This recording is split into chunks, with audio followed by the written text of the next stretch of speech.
sometimes it seems like nobody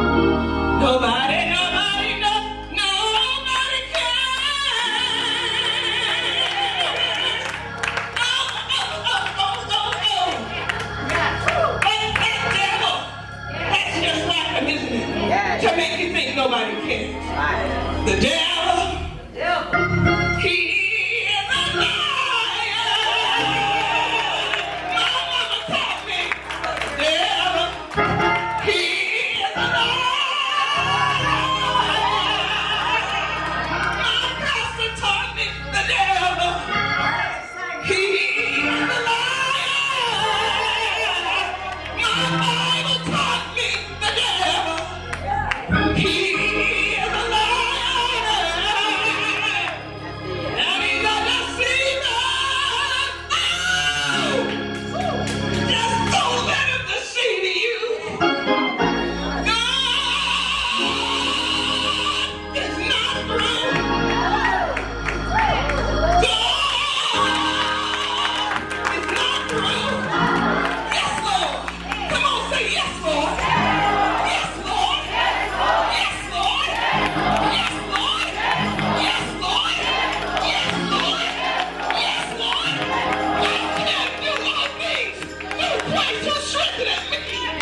Us to come and to share a word with the people. Thank you to my sister. Lord have mercy. Bless her, Lord.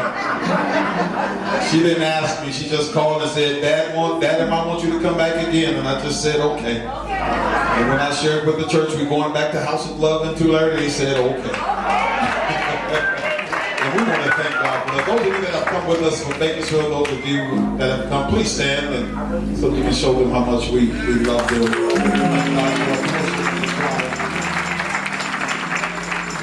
You saw all women up here, but trust me, we got some men at the church. Amen. We have some men at the church, but we're excited to be here. We thank God for all of these pastors. Thank God for Pastor George Mason being with us on today. Pastor Charles Billfield, my friend. Amen. To Pastor Donahue Green, he's with us again on today. Pastor Matthews, to Pastor Allen, and to Pastor Sanders. Amen. And to co-pastor Neil. I mean to tell you, you can't make excuses anymore about how old you are. You showed us today from an old way that age ain't nothing but anything. Girl, you seasoned, I tell you. You know what you're doing.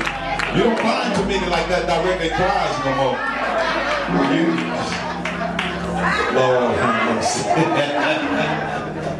We thank God for you. Good seeing you again. Thank God for we can respect to Bishop Robert Hooks, who was here earlier. He stepped out, a long friend of mine, and I thank God for him. And we just want to give everybody a praise and a thanks for coming on tonight. Amen. We thank God for you. Thank you, Father.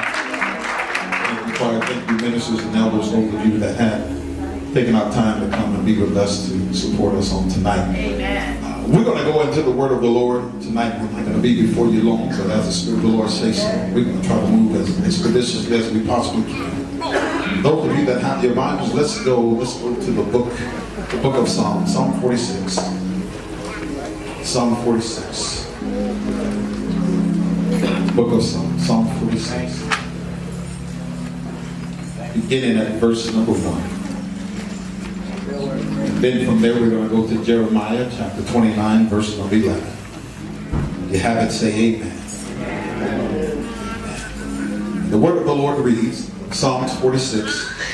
The Bible says that God is our refuge and strength, very present help in trouble. Therefore we will not fear. Though the earth be removed, and though the mountains be cast into the midst of the sea, though the waters thereof roar and be troubled. Everybody say trouble. Though the mountains shake with the swelling thereof, there is a river. The streams whereof shall make glad the city of God, the holy place of the tabernacles of the Most High. God is in the midst of her. Say that with me. God is in the midst of her. She shall not be moved, and God shall help her, and that right early. The heathens raged, and the kingdoms were moved. He uttered his voice, and the earth melted. The Lord of hosts is with us. The God of Jacob is our refuge. Come and behold the works of the Lord, what desolations he hath made in the earth. Maketh wars to cease. He hath maketh wars to cease. Let me say it again. It doesn't matter what you hear. He hath maketh wars to cease. Until the end of the earth, he breaketh the bow and cutteth the spear in asunder. He burneth, watch this, the chariots in the fire. I like verse number 10. It says, be still and know. Touch your neighbor and say, you don't have to worry about a thing. Don't let all this bad news get you upset. You don't have to worry about a thing. It says, be still and know. Even though it seems like the devil is in control, touch your neighbor and say, the devil is never in control. God is always in. As a matter of fact, Donald Trump is not even in control. God is still in control. He said, be still and know that I am God. I will be exalted among the heathens, and I will be exalted in the earth. The Lord of hosts is with us. The God of Jacob is our refuge. Jeremiah chapter 29, verse number 11. The word of the Lord reads, it says, God, watch this, has a plan. Say that with me. God has a plan. The Living Translation puts it like this: for I know the thoughts and the plans that I have for you, said the Lord. They are plans, watch this, for good and not disaster, to give you a future and a hope. Let me say it like we're used to hearing it. God says, well, I know the plans and the thoughts that I think towards you, thoughts of peace and not of evil, to give you an expected end. That's what I want to talk about on today. I want to talk about just for a few minutes on tonight from the subject title, God has a plan. Say that with me. God has a plan. You don't have to worry about a thing when you know that God has a plan. That's why Philippians chapter 1 verse number 6, it says, be confident of this very thing, that he which had begun a good work in you shall perform it until the day of Jesus Christ. And so as we deal with the vicissitudes of life, I know sometimes it doesn't feel good, and yes, maybe it doesn't even look good, but you need to know that God has a plan. One of the things that each of us must know is that whatever is going on in our lives or around us is on God's radar.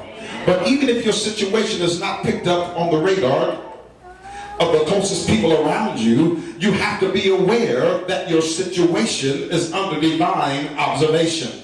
And the truth of the matter is, my brothers and sisters, is that it has not gone unnoticed. And you need to know that whatever the enemy meant for bad, God is turning it around for your good. That's why Romans 8:28 says, and we know that all things work together for the good to them that love God and to those who are called according to his purpose. Somebody shout, I've got a purpose. And God has a plan. And when you know you have a purpose and that God has a plan, you won't put your trust in the process.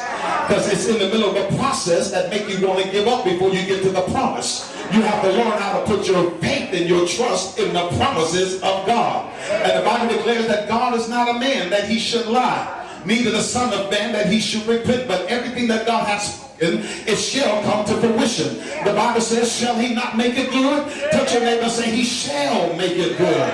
Come on, I don't understand. Tell your neighbor, he shall make it good. And so you must understand that your situation is under divine observation. And the truth of the matter is, my brothers and sisters, that it hasn't gone unnoticed because God knows all about it. That's why you can't give up. That's why you can't throw in the towel. That's why Hebrews chapter 10 verse 23 says you've got to hold fast to the profession of your faith without wavering, because he that promised is faithful. And the Bible declares that the promises of the Lord are yea and amen. Let me say it again. The promises of the Lord are yea, and in him, amen. And the Apostle Paul, he pens these words in Galatians 6 and 9. He says, be not weary in well-doing, for in due season you shall reap if you faint not. Then he says in Hebrews chapter 10, verse 35 and 36, cast not away therefore your confidence, which has great recompense of reward. For ye have need of patience, that after you have done the will of God, you might receive the promises of God. And then he writes in 1 Corinthians chapter 15, verse 58, he says, be ye steadfast and unmovable, always abounding in the work of the Lord, knowing this, that your labor is not in vain in the Lord. When you touch your neighbor and say, God has a plan. For I know the thoughts that I think towards you, thoughts of peace and not of evil, to give you an expected end. I love how the Message Bible puts it. The Message Bible puts it this way. It says, God says, I know what I'm doing. Yeah, I know what I'm doing. I have it all planned out. Plans to take care of you. Plans to give you, watch this, a future and a hope. You know what that literally means? That's just literally saying that you are constantly on the mind of God. Oh yeah, before you were conceived in your mother's womb, you were conceived in the mind of God. What is man that God is mindful of him? Can I tell you what man is that God is mindful of him? That means that you are valuable to God. In other words, there is value to your life. When you encourage somebody next to you and tell them you are valuable to God, there is value to your life. And when you know your value, you won't let nobody say anything different about the plans that God has for your life. When you become cognizant of who you are and whose you are, and when you know your value, and when you know your worth, and when you know your meaning, and when you know your significance, you won't ever tie the meaning and the value of your life experiences to the conflicts and opinions and attitudes that other people have about you. Don't let them prognosticate about your future based on what's going on in your life. Why? Because when man sees you as useless, God sees you as useful. Your destiny is not determined by them, but your destiny is determined by him. Your destiny is never in the hands of the enemy, but your destiny is in the hands of the Almighty God. Somebody said, I got value to my life. You are significant to God. You are meaningful to God. You are loved and cherished by God. You are valued by God. And how valuable are you? You're still valuable enough for God to wake you up in the morning. You're still valuable enough for God to breathe breath in your body. You're still valuable enough for God to keep you alive. You're still valuable enough for God to keep the malignant forces that want to try to destroy you. I dare you to hop out your neighbor and say, I'm still valuable to God. I've been rejected, but I'm still valuable to God. Victimized, but I'm still valuable to God. Dejected, but I'm still valuable to God. But we have these earthly treasures, these earthly vessels, that the excellency of power may be of God and not of us. You have all this stuff going on around you. But you need to understand that that stuff does not devalue who you are, because of whose you are. And you need to know that you are the apple of his eye. You are a chosen generation. You are a royal priesthood. You are a holy nation. This is the generation that seek thy face. Lift up your heads, all ye gates, and be ye lifted up, ye everlasting doors, and the King of glory shall come in. Who is the King of glory? The Lord strong and mighty, the Lord mighty in battle. Somebody shout, he is the King. That's why you don't have to worry. Somebody shout, this is the season for you to understand that God is still in control. I know you hear bad news after bad news after bad news after bad news, but sometimes you need to turn the TV off and learn how to pick up the good news and start reading about what God is. So you need to know that this is the season that regardless of what's going on, you still have to hold your position. Lord. Because God is about to shift you into some stuff that is greater than what you've ever experienced. You have to understand that whenever you are making progress, say with me, whenever you're making progress, whenever you are moving, you must view that whatever attack that you're experiencing is a part of God's plan for your life. You know why? Because watch this. If we look at it from a natural perspective, you'll understand that dogs never bark at a parked car. Dogs always bark at a car that is moving. So you need to know that you're not going to be nervous right now. That if you don't understand why you're not giving up, tell your neighbor, I can't give up. I can't give up because God has invested too much on the inside of you. Eyes have not seen, ears have not heard, neither has it entered into the heart of man the things that God has in store for you. God is getting ready to do some amazing things. God is getting ready to do some incredible things. God is getting ready to do some magnanimous things. And if you believe it, I dare you to jump to your feet and shout, I can't give up. Because God has a plan. Even when it's not going according to my plan, and I feel like a shooting board, God still has a plan, and God is yet in control. Somebody shout, God has a plan. He has a plan. I know some of you are physically tired. You know what it's like to be psychologically about to snap, and you know what it's like to be economically depleted, and perhaps somebody right now is theologically delusioned, but you need to know that God still has a plan for your life, and you can't tap out. Touch your neighbor and say, don't you tap out right now. Come on, because God has a plan. Come on. This is not the time to become unconscious in the kingdom of God, but this is the time to have a sense of awareness as to what God is getting ready to do in your life. Don't be frightened by what the enemy is doing. Don't be frightened about what the enemy is saying. You got all power. Come on, you got all power. Come on, backing you up. Touch your neighbor and say, I got back up. I got back up. And God has a plan. What is that word plan? That word plan just simply means, watch this, it's an intention or decision about what one is going to do. Let me say it again. It's an intention or decision about what one is going to do. And when you encourage your neighbor one last time, I know y'all get tired of me saying look at your neighbor. Don't look at him this time. Just touch him and say, God has some wonderful plans in store for your life. You've got to believe it, and to know that God has some wonderful plans for your life, you've got to be strong in faith. In other words, you've got to put your trust in the Lord. Touch your neighbor and say, you got to learn how to put your trust in the Lord, because Psalms 28:7 says, some trust in chariots and some trust in horses, but we trust in the name of the Lord. And what's his name? His name is Jesus. Come on, somebody. What's his name? His name. That name, demons tremble. What's his name?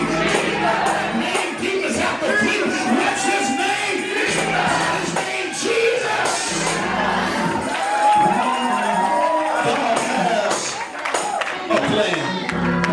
God has a plan. God is our refuge and strength, a very present help in trouble. Here the sons of Korah, they are temple assistants. They are writing this psalm as a song to be sung in worship about God's deliverance, about God's salvation, about the fact that God has victory in any situation. Listen to what they say here. They say God is our refuge and strength. Isn't that good news to you? That just simply means that no matter what we're facing, no matter how bad life seems, it's good to know that our God is our refuge and strength. I love this because Psalm starts off with, watch this, it starts off with God is. You don't have to read the rest of it. You don't even have to know your Bible. Even if you don't know what's going to happen after that, if you start with God, then everything is going to be all right. Every big thing, every little thing, every known thing, every unknown thing is going to be all right. So start with God in your individual life. Start with God in your family. Start with God on your jobs. Students, start with God on the school campus. Business owners, start with God. Start with him in your business. And when we start with God, everything is going to be all right. As a matter of fact, we could have just talked about the first two words in Psalm 46. We could have just talked about God is. Because I believe that God is the answer to everything that we're facing right now. As a matter of fact, somebody wants to know this present moment. Who's going to help me with this situation that I'm dealing with in my heart and my head? Whether it be emotionally, whether it be socially, whether it be financially, whether it be physically, whether it be economically, whether it be psychologically, or even whether it be theologically. Somebody shout, God is. Who's going to restore my family? Somebody Somebody shout, God is. Who's going to heal my marriage? Somebody shout, God is. Who's going to restore my health? Somebody shout, God is. Who's going to help me when I'm out of balance? Somebody shout, God is. Who's going to help me when my bunny is funny and my change is strange? Somebody shout, God is. God is a very present help in trouble. This is the oldest name used for God. It is out of the Hebrew. The Old Testament is written in Hebrew. And the name here is really Elohim. That's the ancient name from God. Say that with me, Elohim. Even before Jehovah, even before Yahweh, even before Jehovah Jireh, before Jehovah Shammah, before Jehovah Nisi, and even before El, the oldest name for God is Elohim. And you'll find it in Genesis chapter 1. They sung about it earlier. Genesis chapter 1, verse number 1, it says, in the beginning, God created the heavens and the earth. Really, that's in the beginning. Elohim created the heavens and the earth. Elohim just simply means, watch this, the creative God. Say that with me, the creative God. It speaks of his creative ability to indicate that no matter what I'm going through, no matter what I'm facing, God is so creative that he can make a way out of no way. It is speaking of God himself. And when I start with God, watch what it says. The last word in Psalms 46:1 is the word trouble. God is my refuge and strength, a very present help in trouble. Now remember, I started out with God, but even before I get out of verse number 1, I run into trouble. And that is to indicate that just because you know God don't mean that you won't wind up in some trouble. Because you can know God and still wind up in some... I can't get no help in it. You can know God and still... Ain't no sense you crying. Ain't no sense you huffing and puffing. Come on, trouble ain't gonna last always. That's why this psalmist says in Psalm 35, weeping may endure for a night, but joy is gonna come in the morning. And I think you jump to your feet and say, good morning. I know I'm going through some stuff, but my morning has arrived.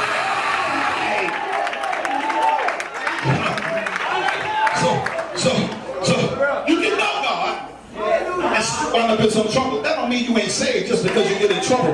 You know, sometimes people make you feel like you've done something wrong just because trouble have come your way. Touch your neighbor and say, baby, I'm still saved. I'm just anointed. And being anointed attract trouble.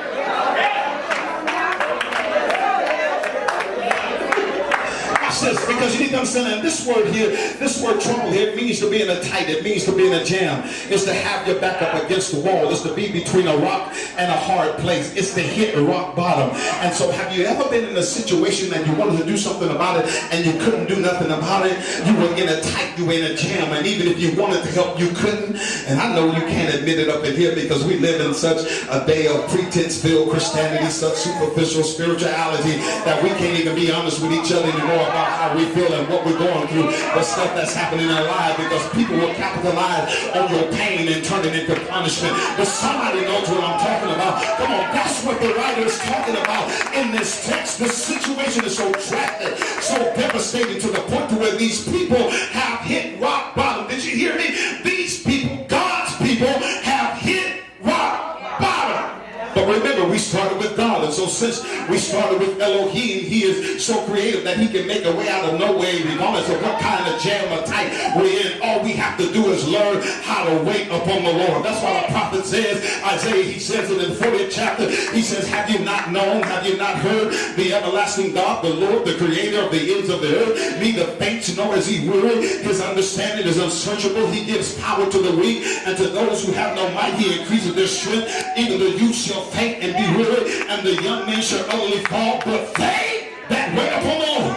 How about your neighbor say, I'm in that group right there. They that wait upon the Lord shall renew their strength. They shall mount up with wings of an eagle. They shall run and not be weary. They shall walk and not faint. Wait, I say upon the Lord. If you wait upon the Lord, the psalmist says, he will strengthen thine heart. How about your neighbor say, wait upon the Lord. Because he can open doors that no man can close. He can close doors that no man can open. He can build invisible bridges and highways that will catapult you to your next level in life. God will do some stuff that will blow your mind. Why? Because he's God. He's Elohim. Now watch this. Watch this. I'm in trouble, but I'm going to be all right because I know God. And look at the relationship that I have with God. God is my refuge and strength. He shall hide me in the secret of his tabernacle, in his pavilion. He is my safe haven. He is my covering. He is my shelter. God is my refuge, a very present help in trouble. Trouble will come.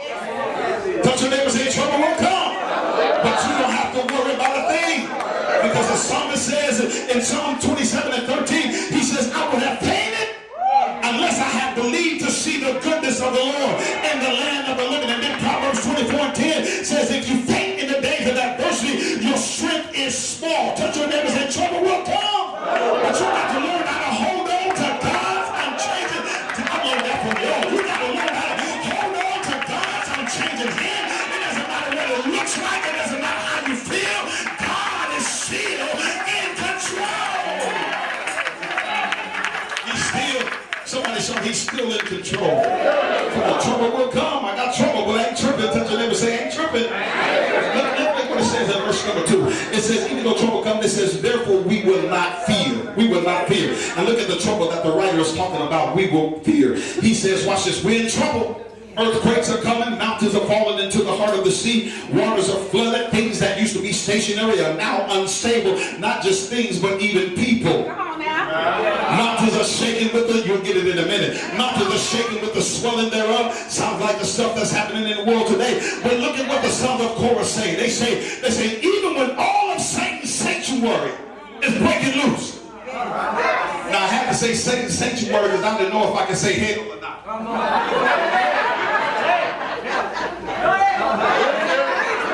Even when all hell is breaking loose in your life, they said, we will not fear.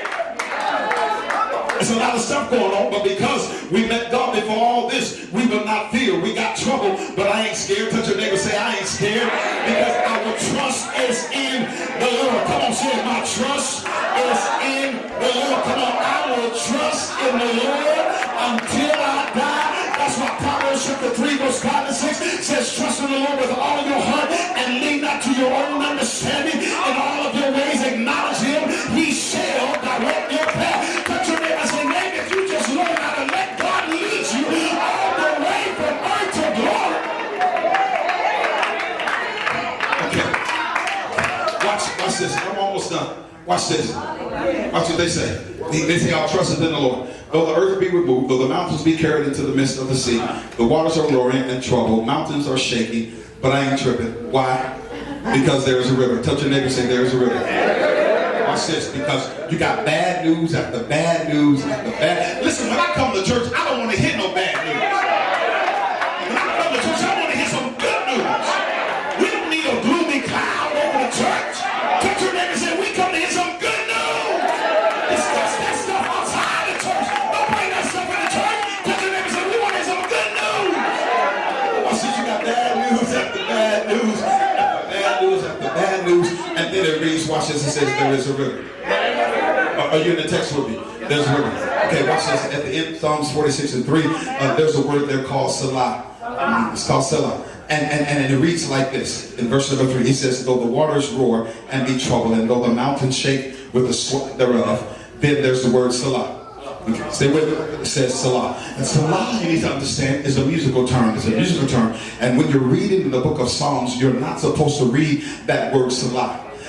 If you're reading publicly and you see that word Selah, don't say it out loud, because it's a musical term. Say that with me. It's a musical term. It's a musical term that means you pause and think about it. So that the choir and the congregation would know that when the sons of Korah got to this song, when they wrote the song, and when they got to that part, you were supposed to stop, pause, think about it, and then go on. There is a river. Okay, watch this. You got bad news after bad news after bad news after bad news, and then you see there is a river.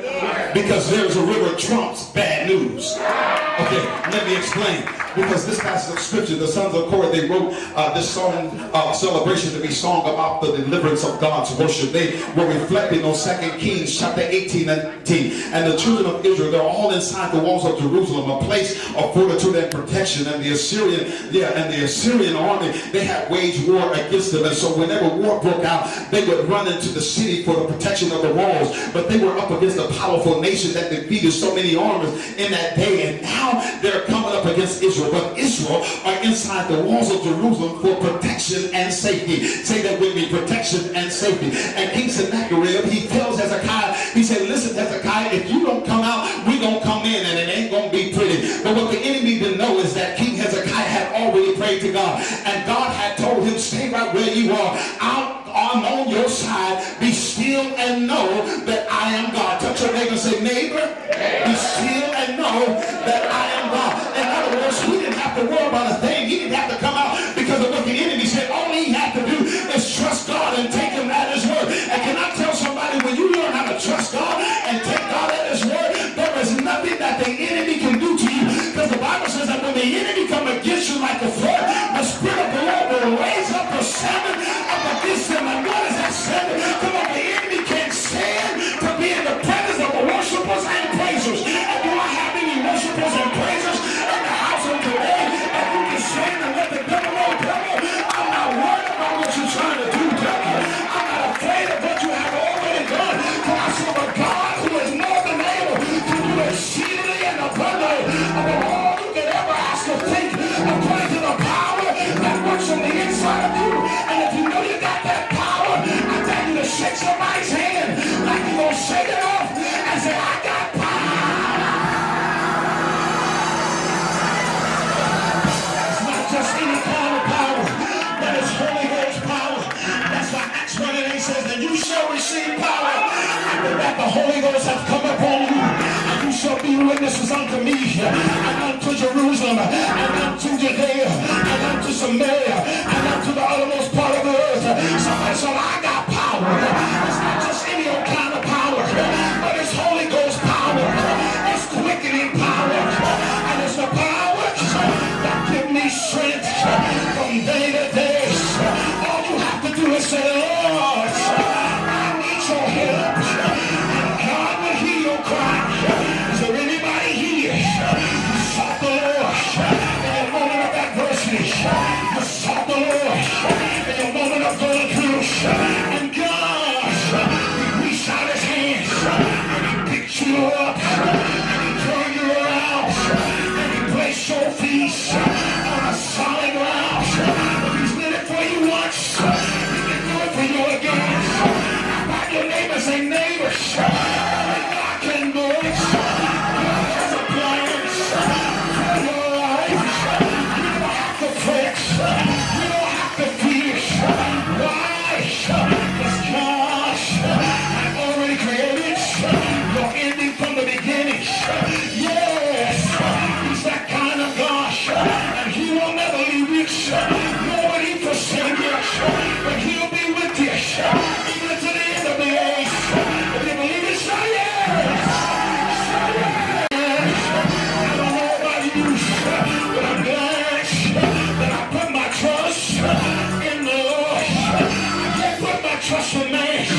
some of your troubles.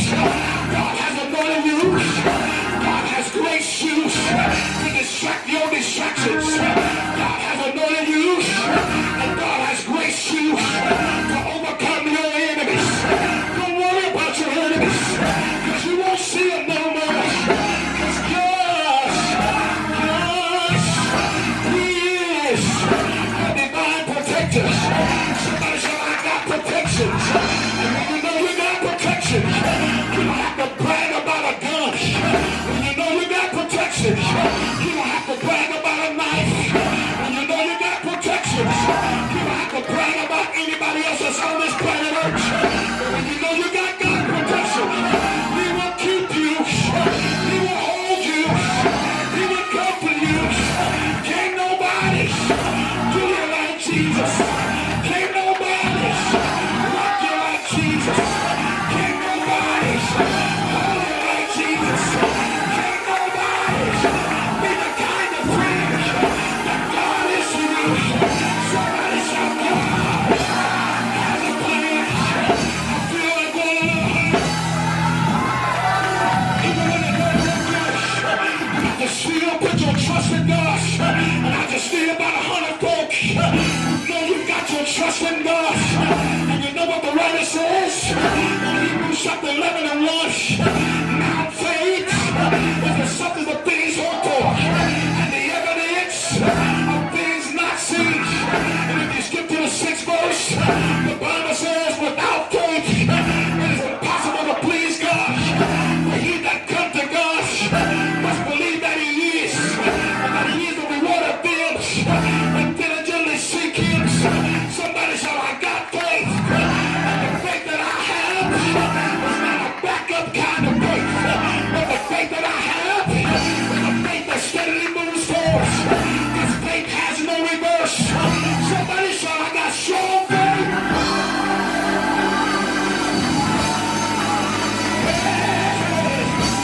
Say it again, I got strong faith. Let me say it again, God is. Let me say it again, God is. Our refuge and strength. And if God has been your refuge and strength, I dare you to make your way to the altar and say, God, I just want to thank you. I just want to thank you for being my refuge. I just want to thank you for being my strength. I should have given up a long time ago, but thank you for that stability that you placed on the inside.